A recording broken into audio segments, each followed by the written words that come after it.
Let's play a game. Imagine two criminals A and B. The police arrest them for drug trafficking, but they also strongly suspect them of committing a murder, but they don't have enough evidence to prove it. So the police come up with a plan. They separate the two prisoners and place them in different interrogation rooms. Neither prisoners can talk to the other. Then the police give both prisoners the exact same offer.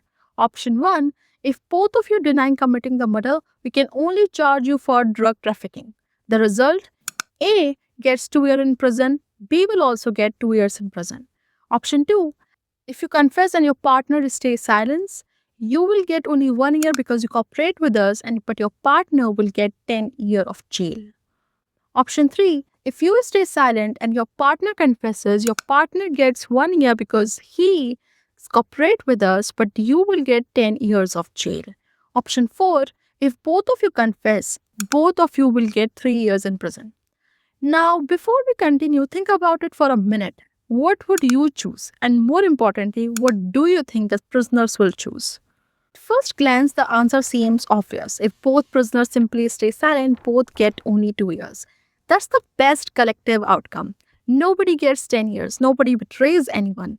Both walk away with the shortest total prison sentence. So the game should end here, right?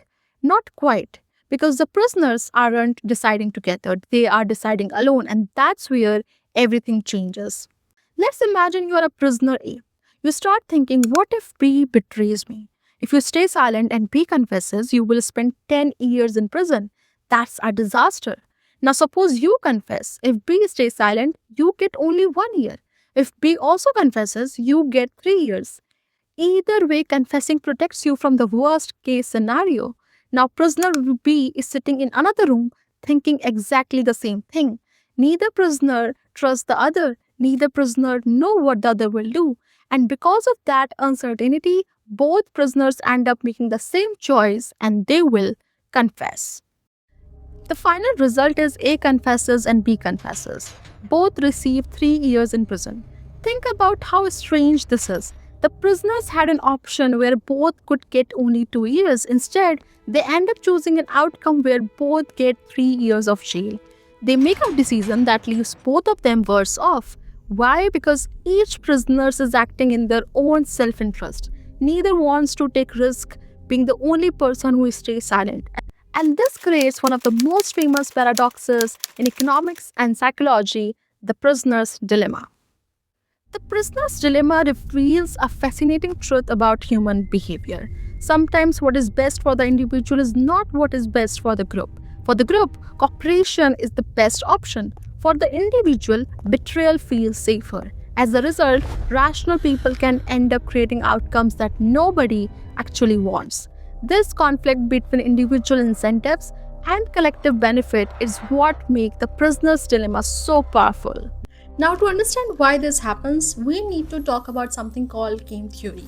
Game theory is the study of how people, animals, and businesses make decisions when their choices depend on what others will do. It is the mathematical science of strategy used to predict outcomes where your success relies on outsmarting, cooperating, or reacting to competitors. It examines situations where your outcome depends not only on your decisions but also on the decisions of other people. Every day we face situations like these. Business compete with rivals, countries negotiate with other countries, employees negotiate salaries, friends decide whether to trust each other or not. In all these situations, your success depends partly on what someone else chooses to do. That's exactly what game theory tries to understand.